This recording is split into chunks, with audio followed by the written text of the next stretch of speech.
All right, today in the studio, we're talking all things grapevine, how you can use it this holiday season and even into the new year, ways that you can wrap any type of vine really that you can find that's similar to grapevine. You can use these for flower crowns, for wreath making, and everything in between. So let's get started.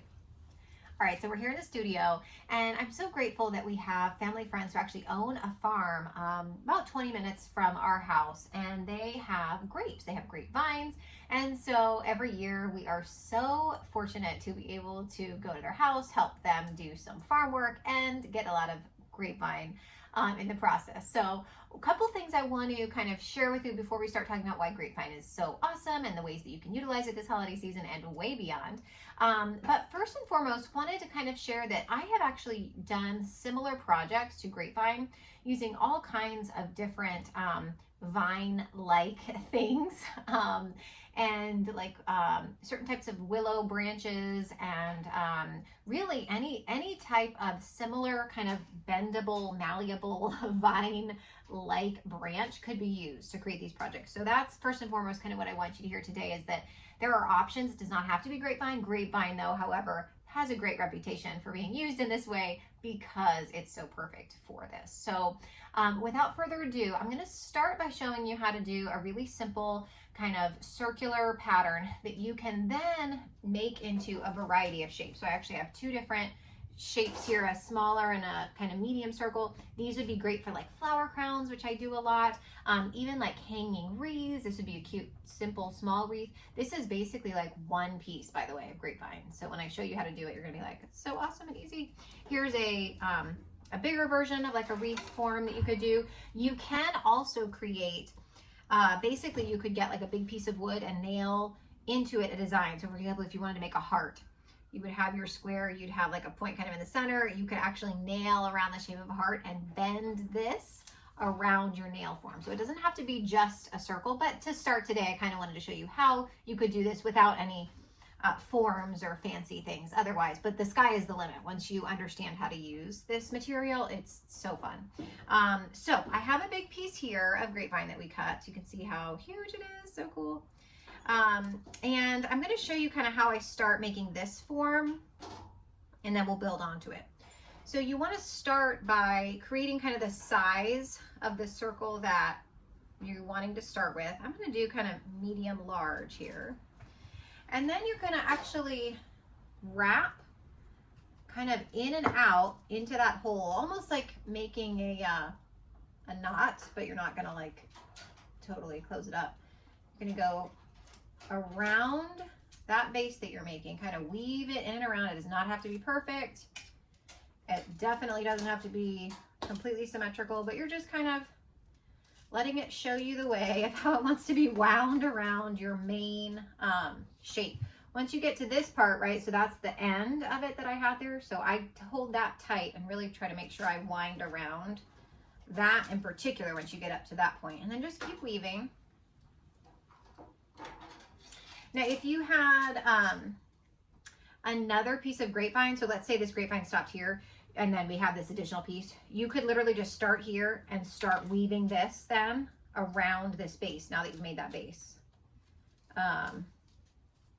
So you just continue, and this is how you do the rest of this. You can make it as thick or as thin as you want. You're just weaving that around and around,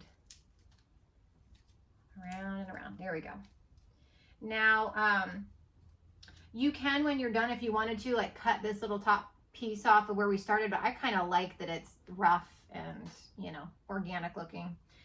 For this one, this is what I did with a smaller piece. So again, you know, this would be one that if you wanted to make it thicker, for sure, you would just continue to wind around with an additional piece or 5 pieces, however thick you want to make it, to get that shape. So this one, I think I used like 4 or 5 vines for this, and I like it because it is so big and sturdy. The other thing that I love doing for these is like these could be used for this shape alone, just the circle could be used for really pretty centerpieces. So you could even have, you know, multiples of these with maybe a candle inside and greenery. So this could act as your kind of like your base. And in fact, I've seen florists even use that. So you could use, let me unwind this a little bit for you to show you. You can also use Grapevine actually as a mechanic in your vase. So let me show you how you would do that in a vase using the basically the vines to kind of act as a stabilizer. Okay, so have our clear vase in this case so you can see how I would do that. You could also do this obviously in a vase that's not clear, but I wanted to see the mechanics of it. Basically what you want to do is kind of just wind this all around, not in a perfect circle. You want it to be all kinds of crazy. Reason being, this will almost be like a natural chicken wire.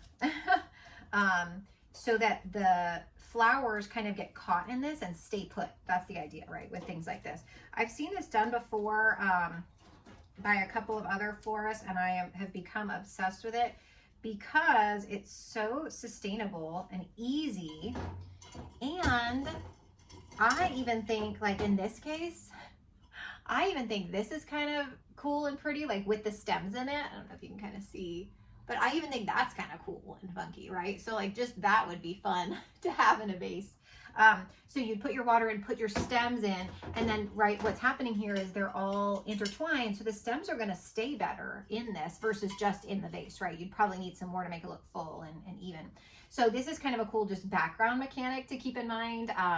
Mechanics, of course, being, if you're new and haven't watched some of my other videos, mechanics meaning how we actually use tools to design our floral arrangements. So that's a cool other way to use Grapevine. I just think they can be used in so many different ways and so organically, you know, whether it's a wreath, a flower crown, using it as mechanics in your vase, or just to accent, you know, floral arrangements. I think it can be a really useful tool. So keep in mind Grapevine, really any vine or vine-like stem and branch that is malleable, because don't sleep on this. This is a really cool, natural, sustainable way to enhance your holiday decorations and well beyond. So look forward to seeing you at the next few holiday videos we have for our 12 Days of Christmas series here on YouTube, and we'll see you in the studio again soon. Thanks so much for watching.